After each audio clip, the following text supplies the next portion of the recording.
and there's intimacy on the radio, and there's naturalness on the radio that can never be replicated on TV. The marvelous resurgence of radio as a political force in this country. News-related radio programming is evolving. There's a huge hole in our dialogue that can be filled by the synthesis of traditional radio and the freedom that comes from a live podcast. You're about to experience Cowboy State Politics live. Here we go.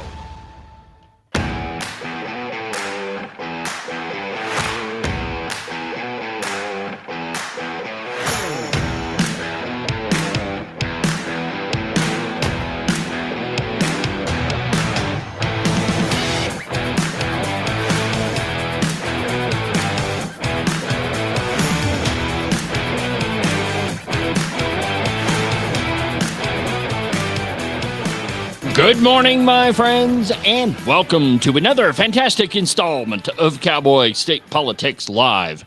From very high above all the bombastic, puerile twits in the Wyoming mainstream media, this is Cowboy State Politics.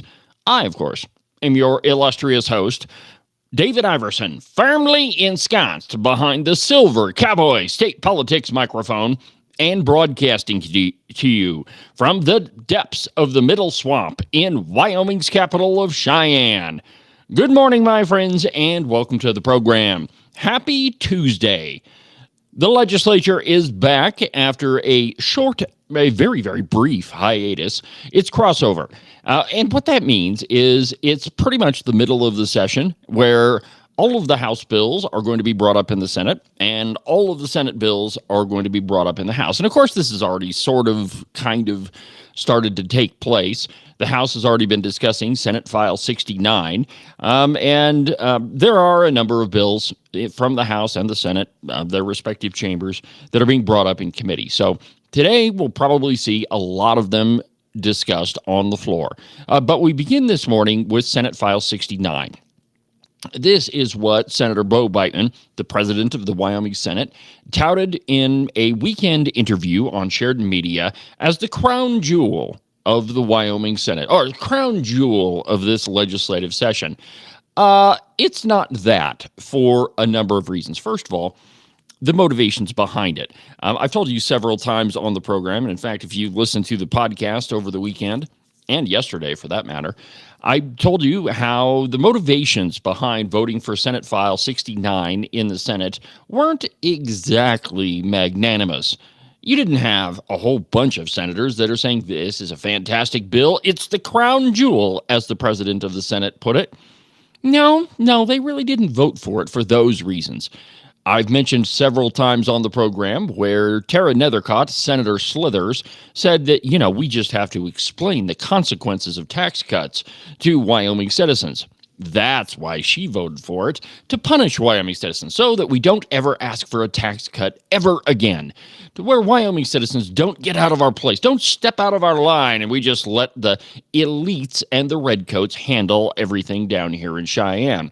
Then there was Senator Bill Landon, who said, well, we just have to explain to people that we are cutting services. And, if they don't understand, well, we're going to have to explain it to them. Yeah. Now, Senator Biteman, he told shared media that this is the greatest thing since sliced bread, that it's a 50% tax cut with zero backfill. Well, that idea didn't last very long over in the House of Representatives. The bill, as it sits right now, has been heavily amended. And where it was left on Friday afternoon, or Friday morning, rather, is that there is a backfill in it. The House of Representatives didn't want to leave your local counties hanging. And though, while I don't necessarily agree with this whole idea of backfill, it's in the bill. And I'll explain why I don't agree here in just a second. The other thing that's been added to it is an amendment by Ken Klauston. Now, I find this one absolutely intriguing, which is why I talked about it on the podcast yesterday. And the amendment would give you a 50% tax cut on the increase of your property taxes. Not everybody else's, not your neighbors, not the counties, not the average of the property tax increase in the county, but your house. And I find this interesting because it's very difficult to have a policy that's going to be statewide and that it actually be fair to everybody. There are a lot of counties where property taxes really didn't go up all that much. Niobrara County, I think the number was like 6 or 7%, but it was really, really low. And then there are other counties like Teton County where the increase in property taxes was tens of millions of dollars. And so when you try to craft a policy that covers the entire state, well, you inevitably affect some other counties more than others. And the whole reason why Clouston brought the amendment is there are counties like, and Niobrara is a perfect example. Even if there was zero backfill, even if his amendment hadn't been added to the bill, the hit to a 50% tax reduction in Niobrara County would have been about $70,000. Now, I don't know if you've gone truck shopping lately. I haven't because I can't afford a new pickup. But if you do go truck shopping, a brand new pickup, with some of the bells and whistles, not all of them, is going to cost you around $70,000. So government prices on pickups, we're looking at Niobrara County's inability to purchase two new pickups. $100,000 or even $70,000, as the case may be, wouldn't even come close to purchasing a backhoe. So we're not talking about a giant tax decrease for counties like Niobrara. However, because they do get a lot of their revenue from property taxes, it is going to be some impact. Now, there are 7 other counties that are kind of in the same shape as Niobrara County. They're lovingly referred to as hardship counties. And I'm probably not going to get them all, but it's Platte County, Niobrara, Goshen, Washakie, Big Orange probably in there. But the point is, there's those 8 counties. And if you just craft a policy that's statewide and you say it's a 50% tax reduction all across the entire state, well, you're going to proportionately affect those counties more. That's why I'm totally in favor of Clouston's amendment. Now, let's not kid ourselves. It actually results in an increase in property tax revenue from 2019, because that's the other key feature of the bill, or the amendment rather, that it claws everything back to 2019. And I think just about everybody in Wyoming knows that from COVID on, and really a little bit before COVID, property tax revenues have skyrocketed. There are a lot of counties in Wyoming that saw tens of millions of dollars in increased revenue due to property taxes. Anyway, I really like Clouston's amendment. It doesn't sound like it's going to make it very far because third reading on Senate File 69 in the House of Representatives is going to happen today. And looking at it this morning, there's already several amendments that have been added to it. So it's going to be a long discussion this morning in the House of Representatives. Now, it's interesting because last year, Governor Gordon vetoed I think it was Senate File 54, and that was a 25% reduction in taxes statewide with zero backfill on it. And, well, no, it did have backfill. Excuse me. That's why Governor Gordon vetoed it. He called it socialism. And the reason why, his reasoning for that is, well, you're taking money from the mineral industry and you're giving it to property tax owners. First of all, it's all our tax money. It's interesting where redcoats like to create this sort of class warfare on the floor. And I call it class warfare, but really what it is a distinction between sources of revenue.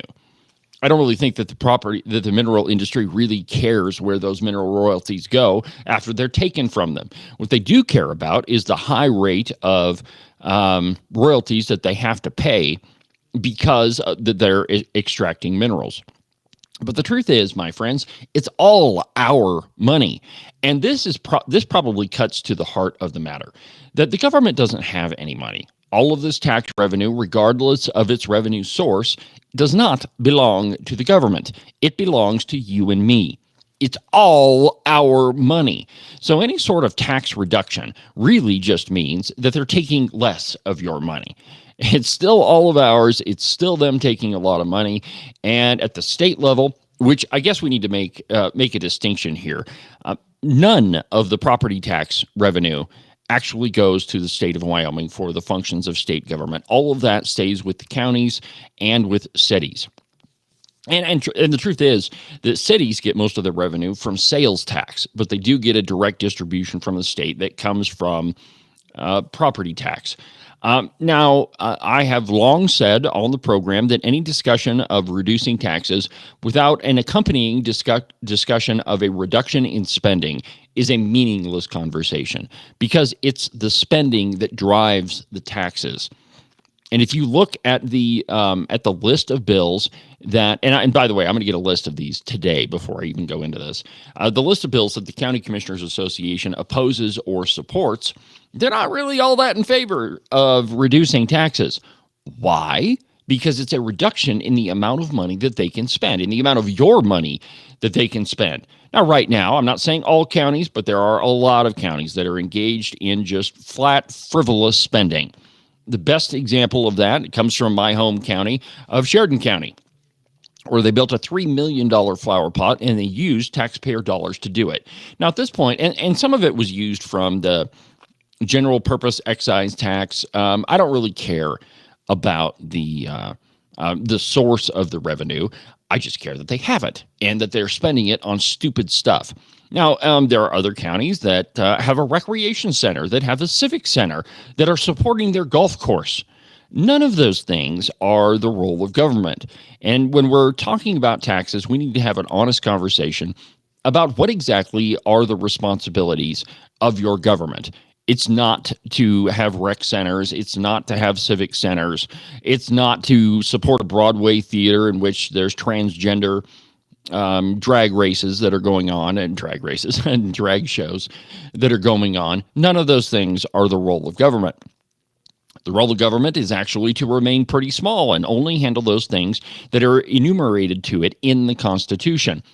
Our Wyoming Constitution is very clear. Article 16, Section 6 clearly says that you can't give the people's money to any private organization, only in necessary help for the poor.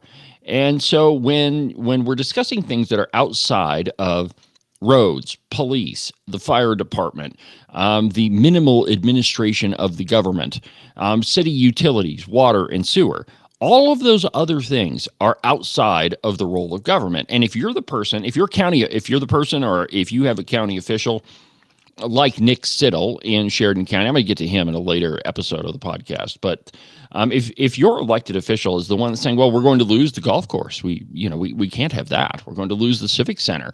We're not going to have a recreation center. We can't pay for the pool.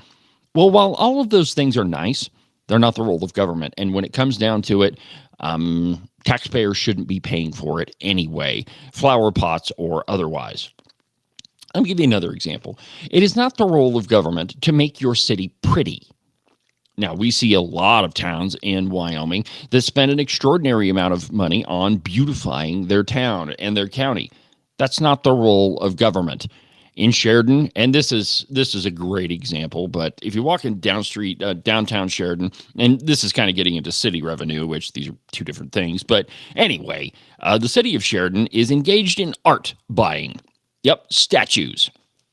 And if you walk down Main Street, there's a whole bunch of bronze statues, and they're all along Main Street, and taxpayers paid for all of them. There's a statue of this big rabbit that cost $36,000. $36,000 on a statue. And that doesn't even cover the maintenance for them. So government spends a ridiculous amount of money, and I'm talking about government at all levels, city, county, and state. They spend a ridiculous amount of your money on things that are way outside the proper role of government.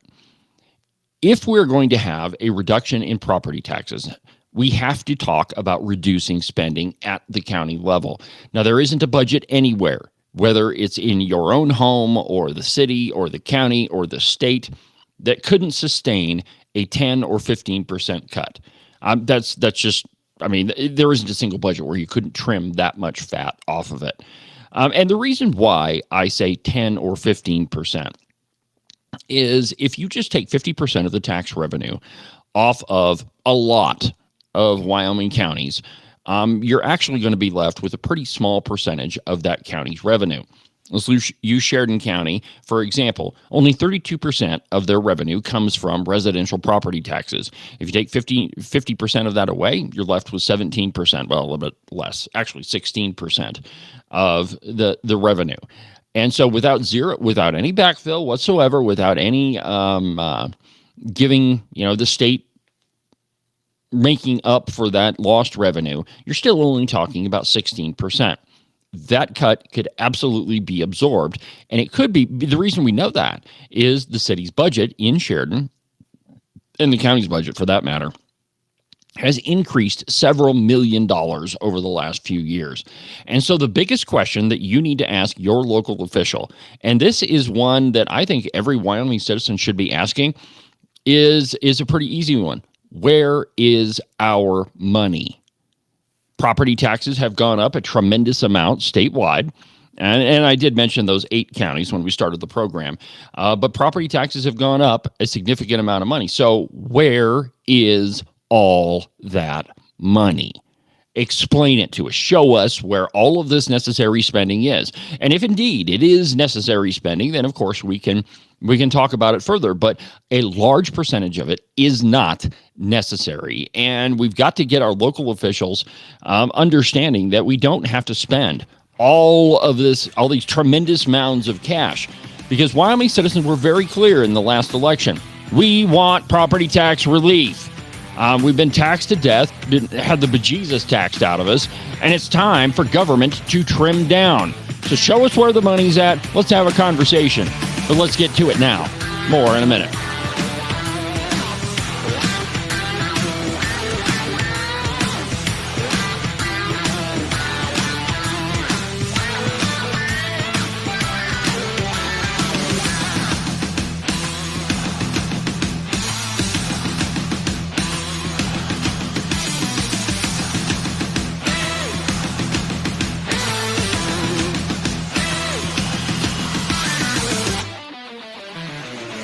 You are listening to Cowboy State Politics Live on the Independence Network. You're not going to find a better source of news, information, and entertainment than right here on the Independence Network. Now, we're making a few changes, moving a couple things around, out with the old and in with the new, and that whole spiel.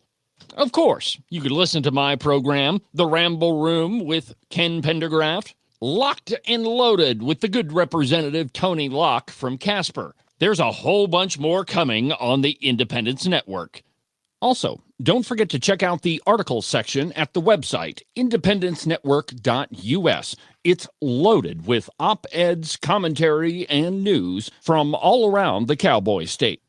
You can listen to the Cowboy State Politics podcast anywhere that you get your podcasts. iHeartRadio, iTunes, TuneIn, really any of them will work. But the easiest place is just to go to the website, cowboystatepolitics.com. There you can find all of the shows, as well as any of the articles that I might bring up during the course of a program. That way, if your name is Joe Biden and you can't remember if you had your pudding today, well, I probably can't help you with that, but I can definitely tell you why you should have never ran for president. And now, back to our program.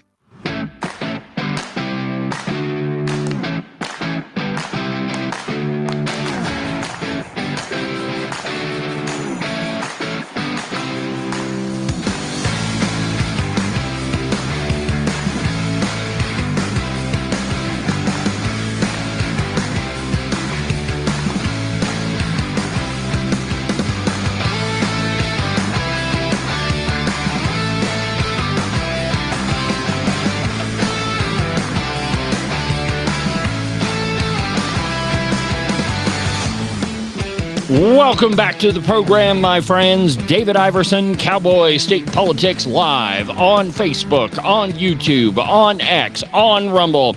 It's almost like I'm omnipresent. Well, if you are listening about Cowboy State politics and politics in the state of Wyoming, well, it's this program that you need to be listening to. Over the break, I got a bit of sad news. A good friend of mine, Larry Lone, passed away this morning. and he's been dealing with an illness for quite some time. Well, he did go to see the Lord this morning. So my heart goes out to his wife and his family. At least he's at peace, and he gets to go see the Father today. So very sad on that news, and my heart goes out to him and his family, and everybody that knew him. Have you ever met him? He was a funny guy. There were a couple times where I had dinner with him and breakfast with him, and my heart goes out to his family. But it's his suffering is over, and now he gets to go home. So very sad. Continuing on with the program, it's not all that often that I get our top story to be from the Pravda on the Platte.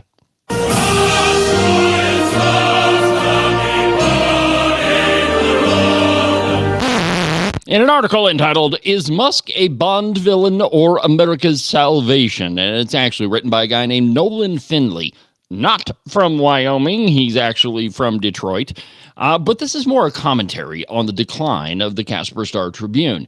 Now, they really haven't had all that great a circulation for a really long time, and there are a lot of rumors that the paper is up for sale. Well, and the reason for it is liberal media is rarely successful, and it's only successful if you have a whole bunch of people dumping a whole bunch of money into it. And if you look at the cow pie, they sort of vacillate back and forth between liberal and they're hardly ever, well, they're never conservative. It's pretty much just liberal nonsense, and such is the case with the Casper Star-Tribune. And I've heard rumors throughout so far the duration of the session that they really can't afford to send a reporter full time to the session, which is incredible because I can afford to come down to the session, and I don't have the resources of Lee Enterprises, a Virginia-based company that actually owns the Casper Star-Tribune. And so they don't really report on Wyoming news. Now, they do have a pretty substantial sports section, which is about the only thing that you'll get in the Casper Star, in the Pravda on the Platte. But this opinion piece caught my eye. Is Musk a Bond villain or America's salvation? And I quote, "Having failed to convince voters President Donald Trump is the demon who will destroy democracy, progressives are making Musk the target of their renewed resistance movement. Musk, they warn, is the evil genius guiding Trump's dark hand. Their fear-mongering portrays the billionaire entrepreneur as a villain in a James Bond movie, out to use his vast wealth, his tech savvy, and influence over the president to infiltrate the government and make the United States a subsidiary of his ex-empire. I don't dismiss the possibility that Musk is up to something sinister, nor am I aloof to concerns that it may be self-interest rather than patriotism that is motivating his role as architect of the administrative state restructuring. He's a strange dude with a questionable worldview. But I also recognize hysteria and hypocrisy when I see them, and both are at work in the left's vilification of Musk. Quote, "Nobody elected Musk," is their rallying cry. Now, that's true, but nobody elected the president's cabinet. Nobody elected Tulsi Gabbard. Nobody elected Kristi Noem. Well, I mean, they elected her back in South Dakota, but nobody elected her to the federal government. So from the very beginning, this whole rallying cry of nobody elected him, he's some sort of, I mean, it is absolutely ridiculous from the very beginning. The truth is that Elon Musk is appointed by the president to head a new government agency.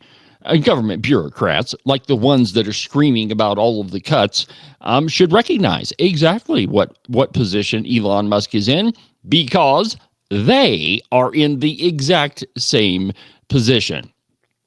And nobody elected Hillary Clinton when her husband made her adjunct member of his cabinet and put her in charge of overhauling the nation's healthcare system.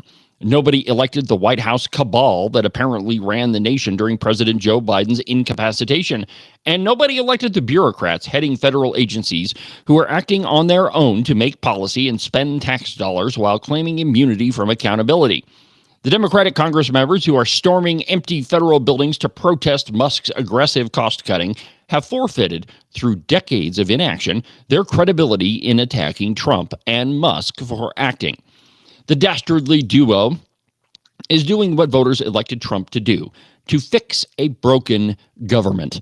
Cutting the size, the cost, and the power of the bureaucracy is essential to the nation's survival. The United States will post a nearly $2 trillion budget deficit this year, despite a healthy economy.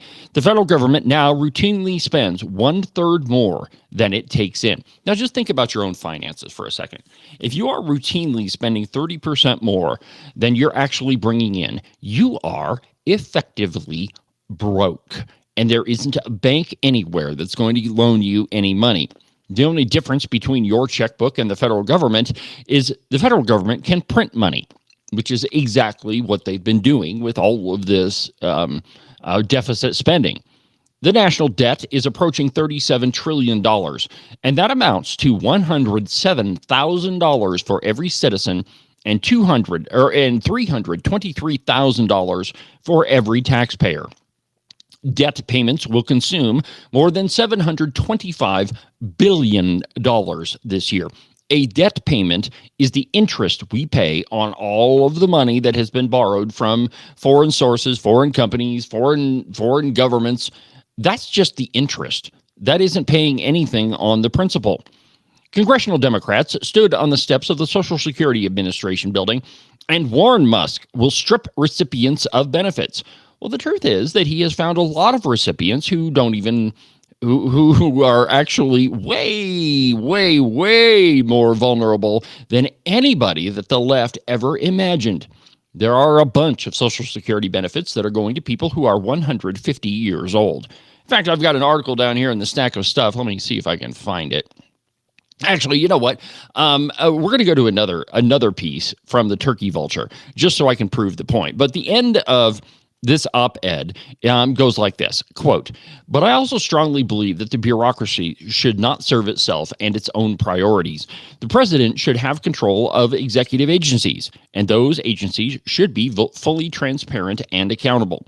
They aren't now. Instead, they are spending outrageous amounts of money in ways that run counter to national strategic interests, convinced of their own power is more enduring than that of any president or Congress. Musk is brilliant. Brilliance is a quality long missing from Washington. If he can help Trump finally corral a runaway government, our grandchildren will have a shot at living in America that is still able to support our dreams." Amazing viewpoint that was actually printed in the Pravda on the Platte. And one of the biggest reasons I brought this up is that the Pravda, the Red Star, rarely prints anything that even resembles conservatism. But there again, my friends, even a blind squirrel finds a nut every now and again. But the outrage is not constrained to the Pravda on the Platte. An article in the Wyoming Turkey Vulture, the Wyoming Tribune Eagle. Waste, fraud, and abuse is a political fight older than the nation. Here's what to know. I'm not going to really go into depth in this one, but just to say that the Turkey Vulture is attempting to explain away all of the waste, fraud, and abuse that is happening in our government. And they're chalking it up to pretty much political rhetoric. Let me just read you a couple paragraphs here. President Donald Trump and Doge, led by the world's richest man, Elon Musk, opened the latest chapter of a phrase hailed as common sense and derided as propaganda. Quote, "It's a very broad idea," said Matt Weidinger, the right-leaning American Enterprise Institute. But this phrase, waste, fraud, and abuse, obviously means different things to different people. Here's a look at that rhetorical cudgel and how it relates to the outset of Trump's second administration. Pinpointing the genesis of waste, fraud, and abuse as political rhetoric is difficult, but the concept and resulting battles are older than the nation. Think taxation without representation and the break from Great Britain. The truth is, my friends, that the waste, fraud, and abuse that every form of government is engaged in is not a political cudgel. It's a reality. Our government spends way too much money, of our money, on things that really don't help us, like statues or dumb studies or condoms sent to Bangladesh, or was it Mozambique? I forget. When we come back from the break, I'm going to give you a list of some of the things that Elon Musk has found and things that need to be absolutely deleted from our expenditure list. But the point is that the Turkey Vulture, they're all on the bandwagon of saying, well, there's no waste here. There's no fraud here. You don't really have to worry about it. It's not really happening. Oh, I hit the wrong button again. You would think as long as I've been doing this, I could actually hit the right button and get to the ad. Live radio. Anyway, when we come back, the list of things, some of the things that Doge and his army of youngsters with laptops has uncovered. It's a fascinating list. We'll talk about it here in a minute.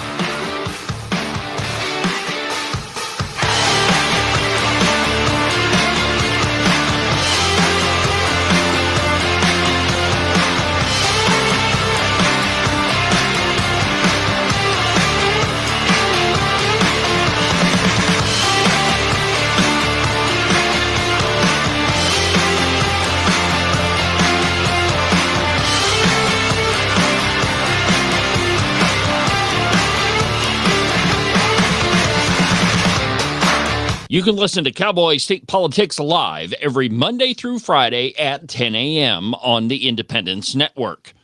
Make sure that you subscribe and follow the Cowboy State Politics podcast. You can do that from the website, cowboystatepolitics.com, or anywhere that you get your podcasts. That way, you'll make sure that you won't miss a single episode of Cowboy State Politics. Concerned about the future of Wyoming, but unsure how to help? Honor Wyoming is giving you the chance to create real, lasting influence. And it's as easy as 1, 2, 3. The Honor Wyoming Bill Tracker is designed to empower Wyoming voters. We're cutting through the noise and equipping you with all the info you need to keep tabs on Wyoming lawmakers, as well as the tools to take action on the issues that matter to you most. Keeping a close eye on key legislation in Cheyenne, we've made it easy to stay informed by providing real-time bill updates and timely take action alerts. Our one-click links make it easy to email key lawmakers at the right time. All you have to do is click and your voice will be heard. Ensuring lawmakers are listening to the people they serve year-round. Protecting the Wyoming way isn't a spectator sport, and voting is only half the story. Get involved today and do your part. With the Honor Wyoming Bill Tracker, it's as easy as 1, 2, 3.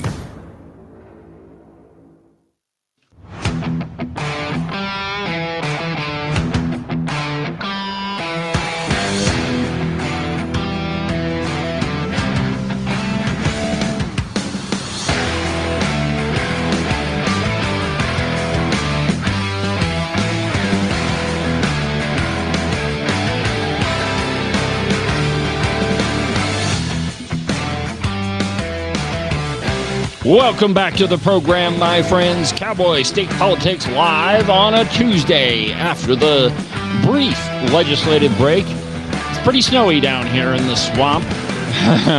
If we're cutting waste, maybe something else is frozen over down here. Welcome back to the program, my friends. I'm David Iverson, your host, Wyoming's conservative voice. Now, before the break, we were talking about how the turkey vulture is trying to explain away all of the waste, fraud, and abuse. And it's interesting that they try to explain it away in this way. Quote, Trump has not addressed another pool of potential money, the so-called tax gap. That's not about the Republicans versus Democrat debate over rates and loopholes. It's the estimated gap between what the federal government should collect under existing law and what actually gets paid on time. Like improper payments, it's a mix of clerical error and international fraud. So it's just the tax gap, really. Right. So I wonder what could be in that tax gap. You know, the turkey vulture is trying to say that there's really no waste, fraud, and abuse, and it's really nothing more than a political cudgel. From Breitbart News, an article entitled "Doge Stops $10 Million in Taxpayer Funds from Paying for Circumcisions in Mozambique." And I quote, "The Department of Government Efficiency has stopped millions of U.S. tax dollars from going to outlandish overseas programs, including $10 million to voluntary medical male circumcisions in Mozambique."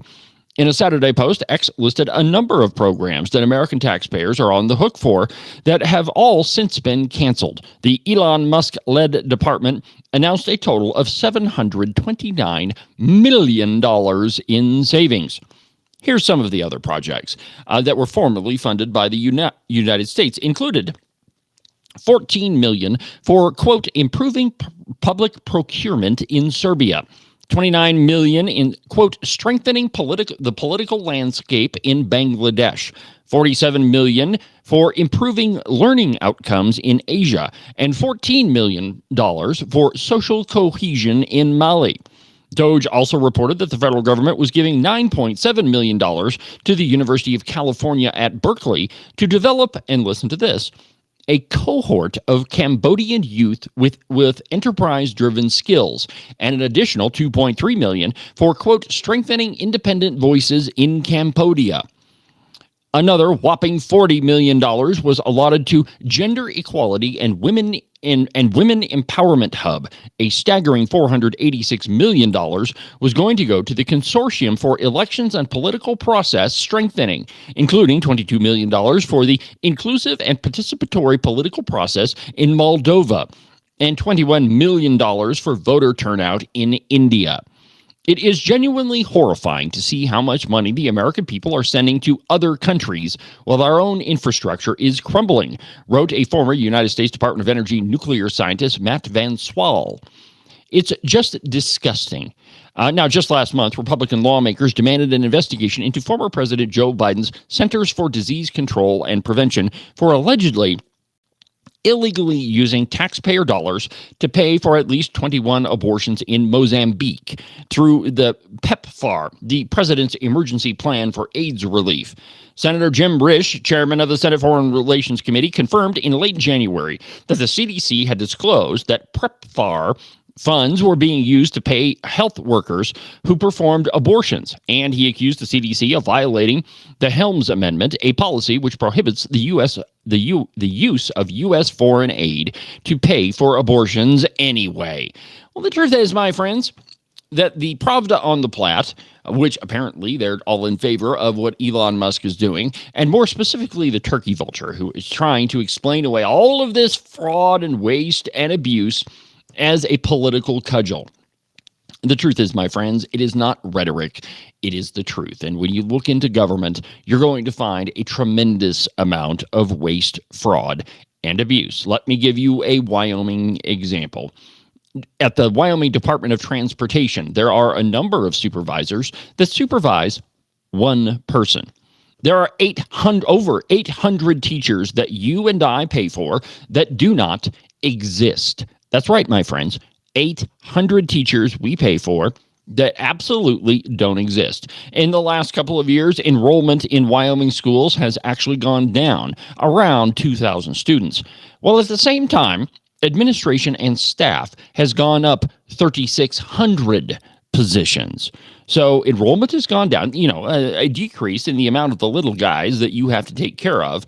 And we've almost doubled the amount of people, now, well, actually more than doubled, the amount of people that are supposed to administer the school for those little tykes. The point here, my friends, is that waste, fraud, and abuse happens on every level of government. And it takes a strong conservative to look at it and say, nope, we're not going to spend money on that, which is why we need to have tax relief and we need to have spending reductions. Now, again, as I mentioned at the beginning of the program, there are some counties that they really are going to be hurt by these tax cuts, but we got to look at spending, my friends. And this is one of the big ones. I mentioned education. Now, the Wyoming Constitution says we have to fully fund education, and there's a court battle that's going on right now as to what exactly that means.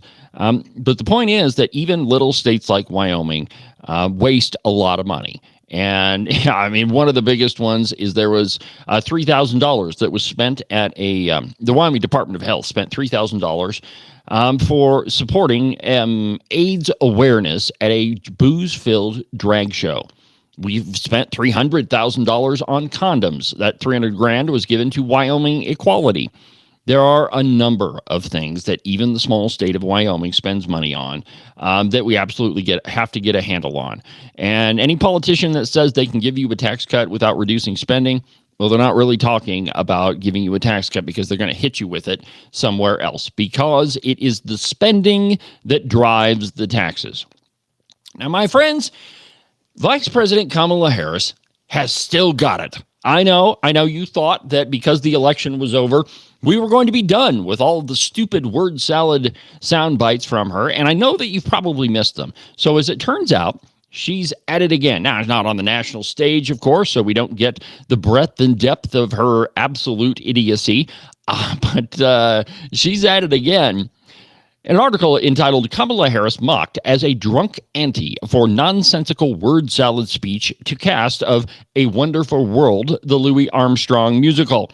And I quote, and this is from Fox News, actually.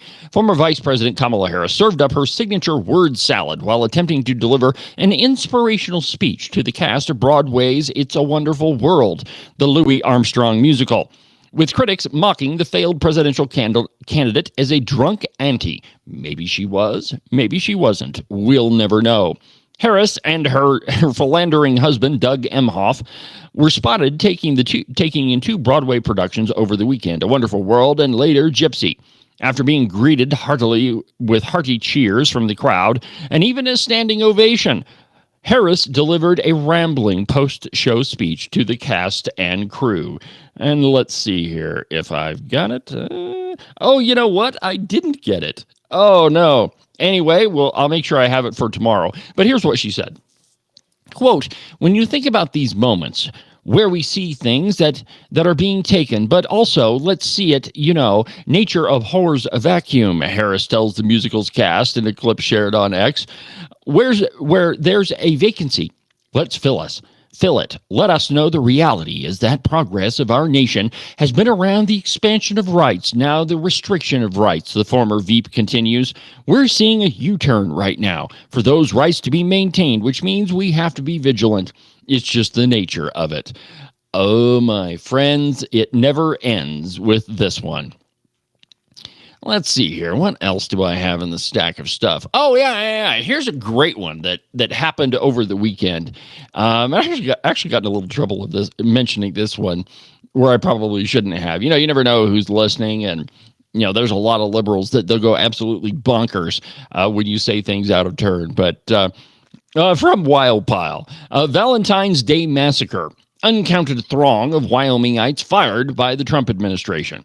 All right, so first of all, what was the Valentine's Day Massacre? Well, that was a gangster hit back in I think it was in the 20s or 30s, where a whole bunch of people were machine gunned down. Murder. But it's not the firing of people. From Wildpile, I quote, the government has yet to disclose how many lost their jobs despite repeated inquiries. Many of those affected, however, shared their stories and their fears for the agencies they once served. A wave of federal employee layoffs swept the nation Friday, leaving an undisclosed number of Wyoming workers from multiple agencies suddenly jobless and bereft of explanations in its wake.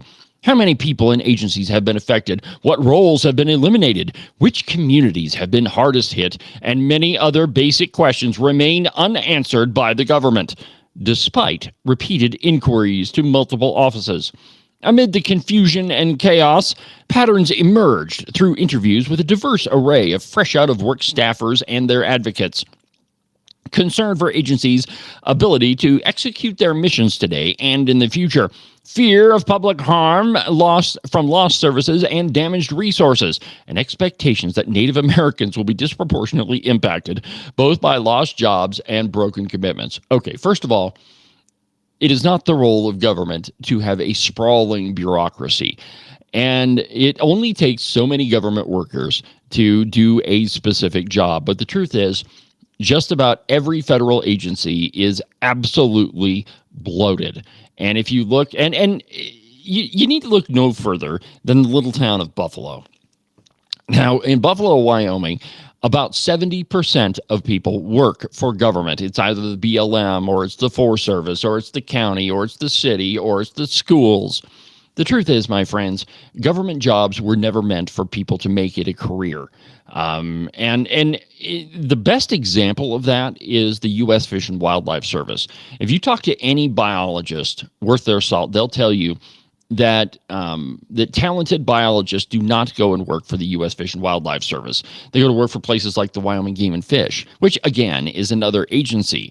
But the truth is, it is not our best and brightest that go to work for government. And the whole idea is that if you want to get into government service, you're going to take a lower wage. You're not going to get rich doing it. At least this was originally what the plan was. Now, the benefits were probably much better, but it was never meant to be a career. You were never meant to get rich, but we've since changed all of that. Government jobs end up being the highest paid, and they also end up having the highest benefits, and it's all on your dime. But the truth is, my friends, with Doge, with Trump, you can expect a whole bunch of layoffs at just about every federal agency, because for so long we haven't even looked at it. When you have an entire agency that decides that the Powder River Basin just shouldn't produce coal anymore, that should be your first clue that we've got too many federal workers, and it's absolutely the truth. So anyway, may the cuts continue. May the government oversight continue. May we continue to fire people who shouldn't have had a job in the first place.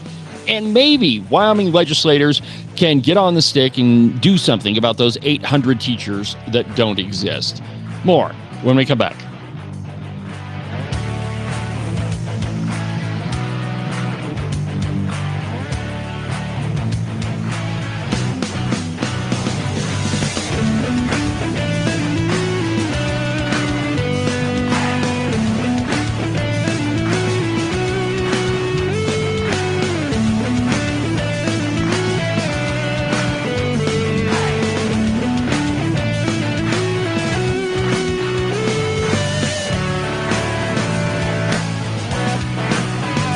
Christmas is over, and all of the fun holiday cheer has been had.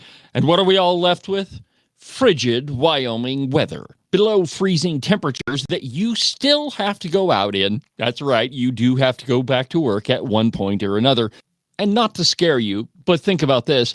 Every single morning, you get to scrape the ice off of your windshield. Now, while I can't do anything with that, I can make sure that your feet stay nice and toasty warm while you're doing it. All you have to do is order a pair of socks from the Buffalo Wool Company. They are the finest socks that I've ever put on my feet. And to get you a pair of them, go to the website, thebuffalowoolco.com. Trust me, you're not going to be disappointed.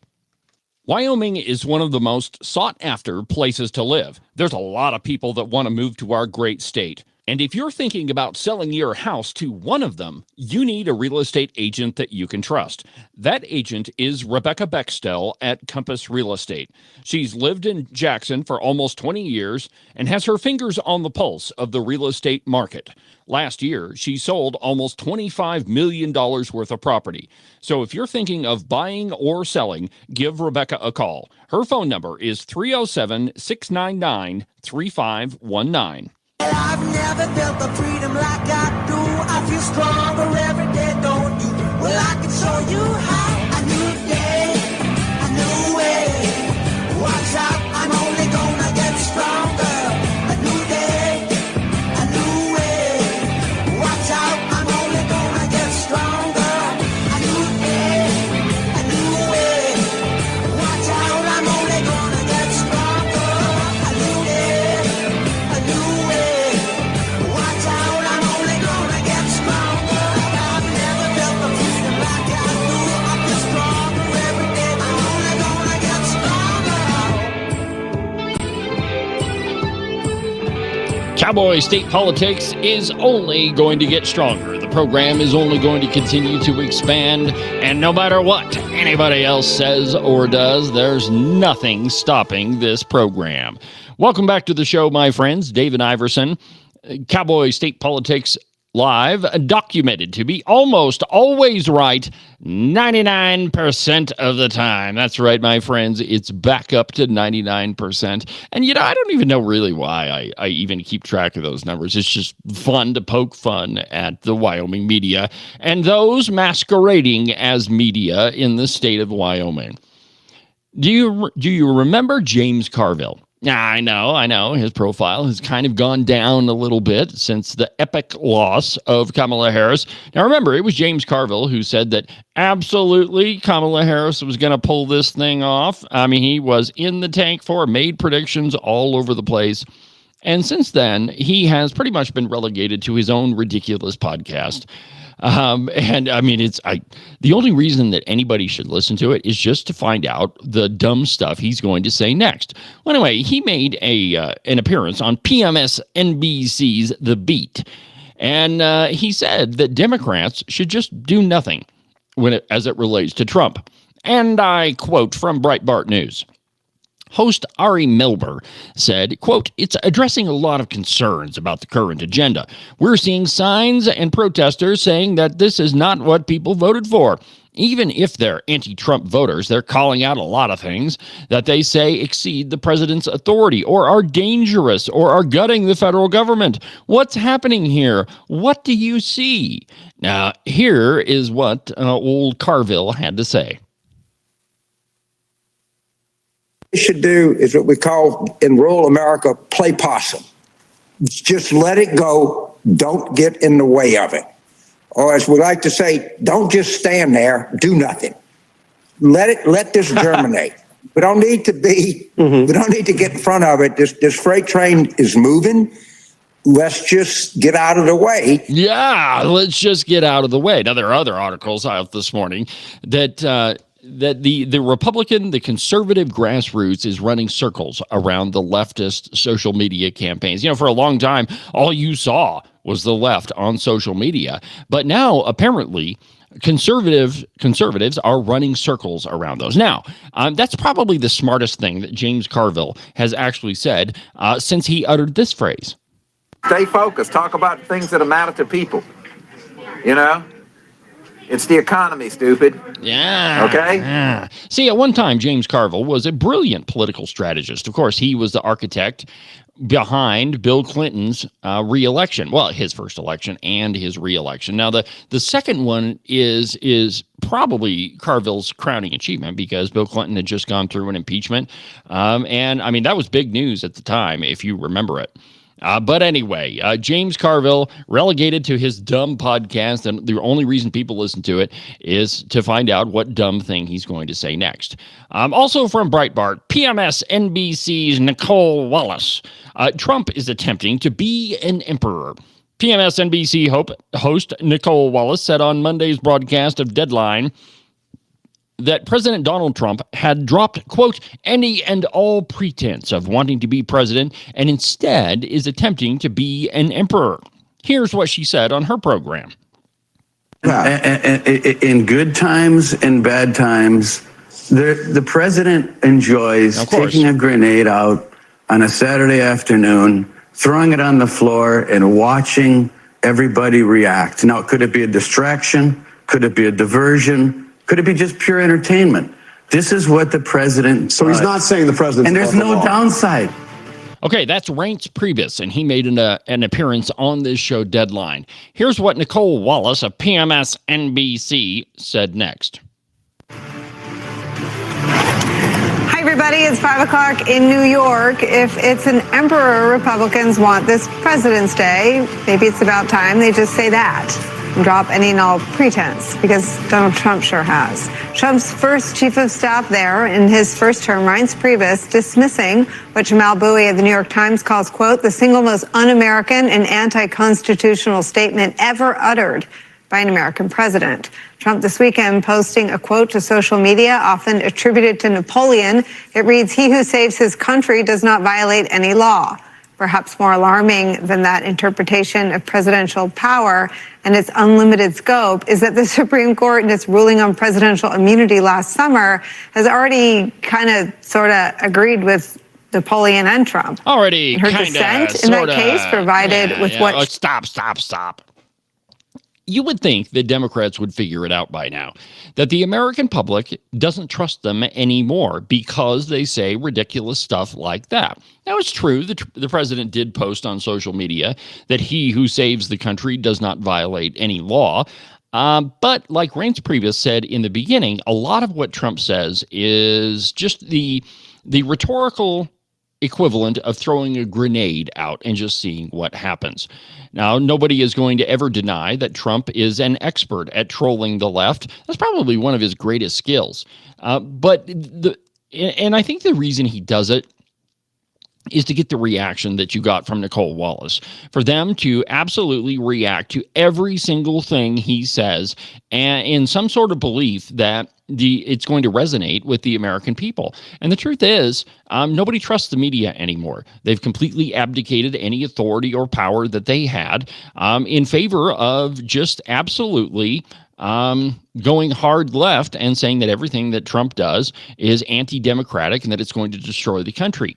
The truth is, when you come out with the list from Doge that I just read to you, all the crazy money that's going overseas, American citizens look at that and they say, I didn't sign up to spend my money on that. I don't have to, I don't want to scratch and scrimp and try to get my tax money together so that you can send it to Mozambique or Moldova or wherever it is that you're spending our money, especially when you're spending 130% of what you're actually bringing in. We have the biggest economy in the world, and politicians, both in the Republican Party and in the Democrat Party, are treating it like it's just this never-ending money tree. Well, my friends, American citizens are about to kill their golden goose, and we absolutely should. It's far past time that we got a handle on what's happening with our government. One more piece before we end today's program. The White House, in pure Trump fashion, is trolling dumb congresspeople. From Breitbart News, White House roasts Senator Chris Murphy for falling for a parody page. What a moron. And I quote, the White House shot back at Senator Chris Murphy after he fell for a post from a fake Laura Trump page, calling the Democrat lawmaker a moron.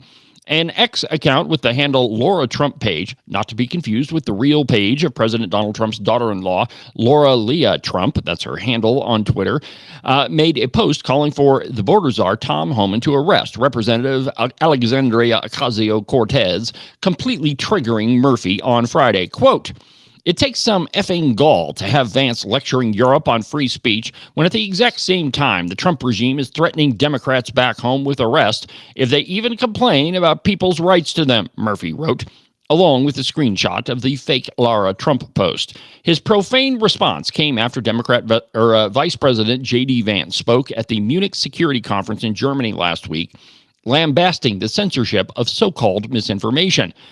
Given that the screenshot Murphy angrily posted did not actually come from Laura Trump, the wife of Eric Trump, the White House's rapid response team put him on blast, and I quote, you are a moron, Chris. It is obvious this page is not affiliated with President Trump, his family, or the administration. Trump's social media team wrote, we do, however, support your right to make such a statement, no matter how imbecilic it makes you look. Well, that's pretty much what every Democrat is, a moronic imbecile that is focused on nothing more than getting rid of Donald Trump. They don't want to engage with the policy. They don't want to look at all of the money that's going overseas. They don't want to even admit that Donald Trump is a president and absolutely has a mandate. Well, that'll do it for today's installment of Cowboy State Politics Live. Make sure that you subscribe and follow the program. That way you can be notified every single time there's a brand new episode of Cowboy State Politics. I'll be back with you tomorrow with some updates from today's session. I'm sure there's going to be some fireworks on the floor, and I can't wait to tell you about them. But for now, from the depths of the Middle Swamp in Wyoming's capital of Cheyenne, I'm David Iverson, and this is Cowboy State Politics Live.